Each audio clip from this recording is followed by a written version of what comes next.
Lindi peoples. Ndugu zangu watu wa Lindi, kwa sababu mwenyekiti wetu wa chama yuko hapa, nitasema mambo mawili. Jambo la kwanza, miaka 12 iliyopita Lindi hili na Mtwara mliambiwa kwamba mnaletewa utajiri wa gesi. Uongo kweli? Miaka 12 iliyopita walichukuliwa mashehe hapa, walichukuliwa viongozi wa dini, maaskofu. Wakati ule Baruani alikuwa bungeni, mimi nilikuwa sijaenda bunge wakati ule.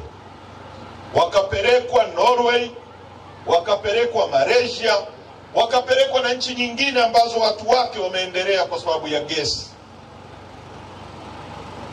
Na wakati ule serikali yetu ikiwa chini ya Rais Kikwete walikopa kutoka Exim Bank of China zaidi ya bilioni 9 za Kimarekani kujenga pipe ya gesi kutoka hapa kwenda Dar es Salaam kwa ajili ya kupeleka gesi Dar es Salaam na maeneo mengine.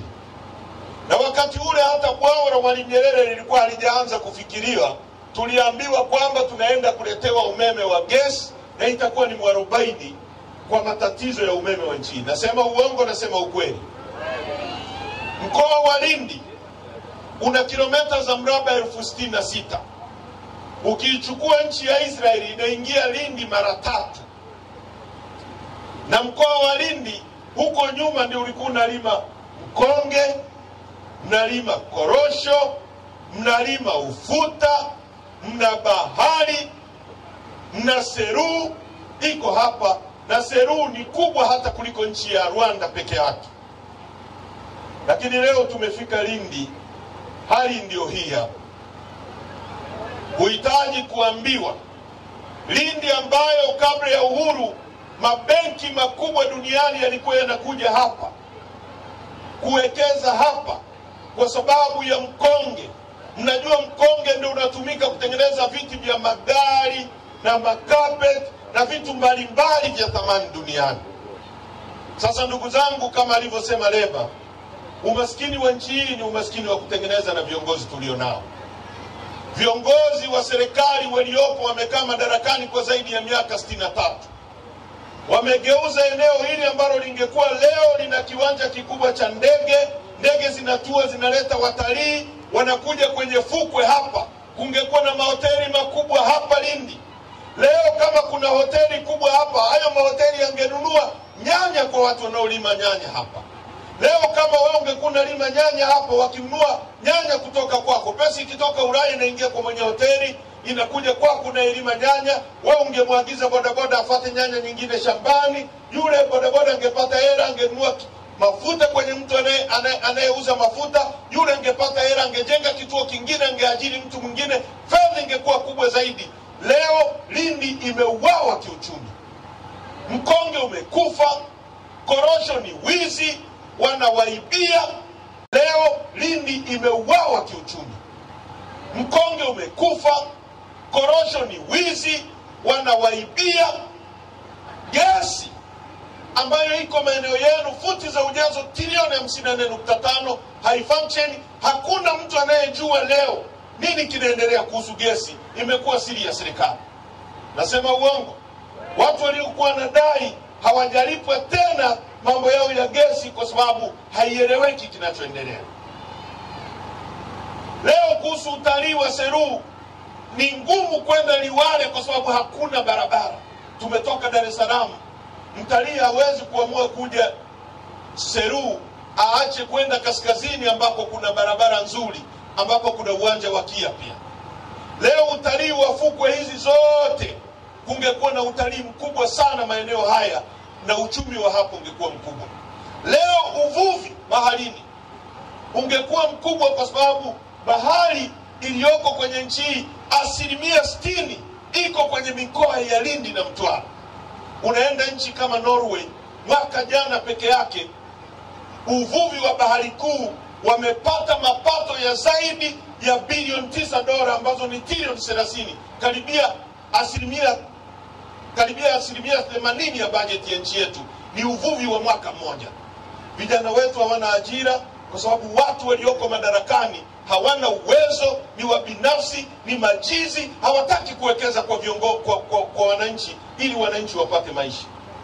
Mwaka jana ripoti ya CAG iliyotoka, kumeibiwa, yani fedha ambazo zimepotea zaidi ya bilioni 317. CAG anasema ni matumizi yasiyoeleweka, yani matumizi ambayo hayaeleweki, yasiyokuwa na msingi. Bilioni 317. Nyie hapa ili mjenge kiwanda cha kusindika samaki na watu wapate boti kubwa za uvuvi, mnahitaji chini ya bilioni 10 kujenga hicho kiwanda kiwapatia ajira hapa, lakini serikali yenu zaidi ya bilioni 317 zinapotea kwa mwaka mmoja tu, na nyie mnabaki maskini. Kwa ndugu zangu, tumekuja hapa kuwaomba kwamba tumekuwa chini ya utawala huu kwa miaka 63 na wameshindwa kuondoa ujinga, wameshindwa kuondoa maradhi, wameshindwa kuondoa umaskini. Na namna ya kuondoa madarakani, lazima tuwe na tume huru ya taifa ya uchaguzi, ili tuweke watu madarakani wenye akili, watakao kwenda kusimamia nchi hii ambayo Mwenyezi Mungu ameibariki sana. Ukienda kule kwetu Tarime ni dhahabu. Hii nchi ni nchi ambayo ina Tanzanite, haipatikani kwingine kokote duniani isipokuwa Tanzania. Hii ni nchi ambayo ukienda kule Kabanga kuna nickel na cobalt, madini yanayotumika kutengeneza ndege na yanayotumika kutengeneza betri za simu yanatoka Tanzania. Hapo kwenu Seru kuna madini ya urani yanayotumika kutengeneza mabomu ya nyuklia duniani. Lakini watu wetu ni maskini, maisha ndiyo haya mnaona wenyewe mnavyoishi. Ili tuwaondoe hawa watu, lazima tuwe na uwanja ambao unalingana, ili tupige mechi ambayo ni sawa sawa. Lema ametumia muda kueleza jinsi ambavyo tume inaundwa na watu wanaosimamia uchaguzi wakoje. Labda mimi niwape mfano ambao rahisi tumtaelewa. Hivi leo Simba na Yanga wakienda kucheza mechi, alafu Haji Manara akawa ndio refari, hiyo mechi nani atashinda hiyo mechi? Hiyo mechi atashinda nani? Hata kama hakuna penalty, mtu amechezewa rafu katikati, Haji mimi ninavyomjua atapeleka kutenga penalty kwenye kile cha penalty. Uongo kweli? Ndio huo uchaguzi ambao CCM wanatulazimisha sisi tuingie. Uchaguzi ambao Lefa anatoka CCM, Kamisa anatoka CCM, Lenzman anatoka CCM, unategemea nini hapa? Ndio maana uchaguzi wa nchi hii tuliondolewa sisi bungeni, tumenyang'anywa mitaa yote, tumenyang'anywa kata zote, na bado umaskini ni mkubwa. Unaenda nchi kama Dubai, wanachukua maji ya bahari kama hii ya kwenu, wanafanya kitu kinaitwa desalination, wanaondoa chumvi, wanayaingiza kwenye mabomba, kila mtu ana maji. Lakini sisi tuna bahari hapo, watu hawana maji. Basi kama maji ya bahari ni tatizo, kwa nini tusichukue maji? Nchi hii imezungukwa na ziwa Victoria liko Tanzania, ziwa Nyasa liko Tanzania. Watu wetu wanakosaje maji miaka 60 baada ya uhuru? Katikati ya utajiri wote huu, watu wetu ni maskini. Wazungu wanakuja hapa, wanaondoka na mali zetu. Wachina wamejaa kila kona ya nchi hii, wanamiliki utajiri wa nchi yetu. Vijana wetu wanaishi kwa kufanya betting katikati ya utajiri. Hapa kwenu hapa, zamani Mwalimu alianzisha Tafiko kwa ajili ya uvuvi, kwamba kuwe na viwanda vya uvuvi, kuwe na meli kubwa zinaingia baharini, katikati ya bahari zinatoka na samaki, vijana mpate vitoweo, lakini vile vile mpate kazi za kufanya kwenye viwanda, mlipwe mishahara na muishi maisha mazuri. Lakini vyote hivyo vimekufa kwa sababu ya viongozi wa hovyo tulionao. Mwalimu Nyerere alisema ili nchi iendelee inahitaji watu, inahitaji ardhi, inahitaji siasa safi na uongozi bora. Watu tunao, hatuna watu. Si watu wapo, tena wameelimika. Ardhi tunayo, hatuna. Nchi yetu ni kubwa, ukichukua Kenya, Uganda, Rwanda na Burundi ukizichanganya pamoja, hazitufikii kwa ukubwa wa ardhi tulionayo. Leo tumepita kutoka huko kote, tunaangalia misitu, tunaangalia mapori, tunaangalia nini. Kinachokosekana kwenye nchi hii ni siasa safi na uongozi bora. Hivyo ndio vimetuweka kwenye sehemu ambayo tunateseka katikati ya utajiri. Wazungu na Waarabu wanakabidhiwa nchi yetu, watu wetu wanabaki maskini. Kwa sisi Chadema tumekuja kwenu kwa sababu tunajua tatizo ambalo limesababisha tusipate viongozi tunaowahitaji ni kwamba kila uchaguzi unaokuja uchaguzi unaibiwa. Uongo kweli? Wananchi mnapiga kura, lakini yule mnayemchagua mbunge haendi bungeni kwa upinzani. Bwenge ameshinda pale, amekuja bungeni kwa vita. Alipokuja yule Mwanajiwe akamuondoa na Bwenge bungeni, akaniondoa na mimi bungeni, akamuondoa Lissu bungeni, akamuondoa Mbowe bungeni, akaondoa bunge wote wa upinzani. Sasa watu wa kusini tumekuja kwenu kuzungumza mambo muhimu yanayohusu nchi yetu. Mwaka 61 tulipata uhuru wa taifa hili.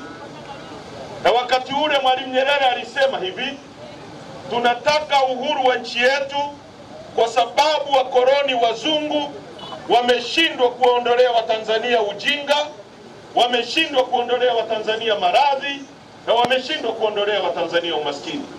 Hizo ndio sababu kuu zilizosababisha tupiganie uhuru wa taifa letu. Na nyie watu wa kusini mmehusika sana kutafuta uhuru wa nchi hii.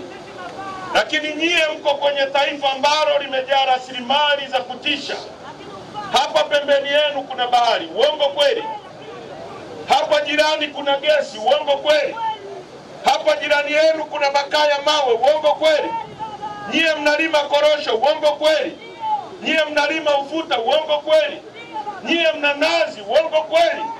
Lakini katikati ya utajiri kwenye nchi hii, ukianzia kule kwetu Tarime, mimi natoka Tarime mkoa wa Mara, kuna dhahabu Geita, kuna dhahabu Shinyanga, kuna dhahabu Tarime, kuna dhahabu Kahama, kuna dhahabu Mbeya, kila sehemu ni dhahabu. Nchi hii Mwenyezi Mungu ameijalia madini yanaitwa Tanzanite. Hayapatikani kwingine kokote duniani isipokuwa Tanzania. Ardhi yetu ina ukubwa wa kilomita za mraba 945.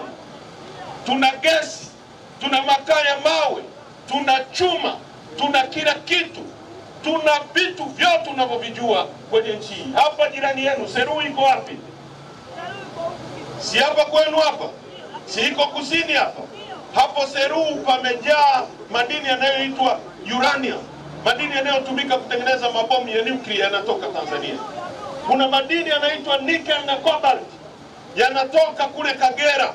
Tanzania ndio yanayotumika kutengeneza betri za simu, ndio yanayotumika kutengeneza injini za ndege. Kwa hiyo yanatoka Tanzania. Matokeo yake ni nini?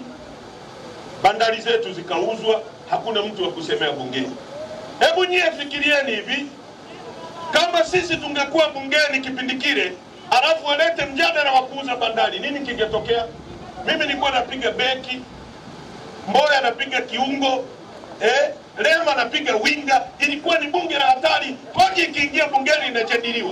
Lakini wabunge wa CCM kila kinacholetwa wakihojiwa, mnasemaje? Ndio. Mnasemaje? Ndio. Sasa hatuhitaji tena kupeleka wabunge wa kusema ndio bungeni, tunahitaji watu wa kusemea wananchi.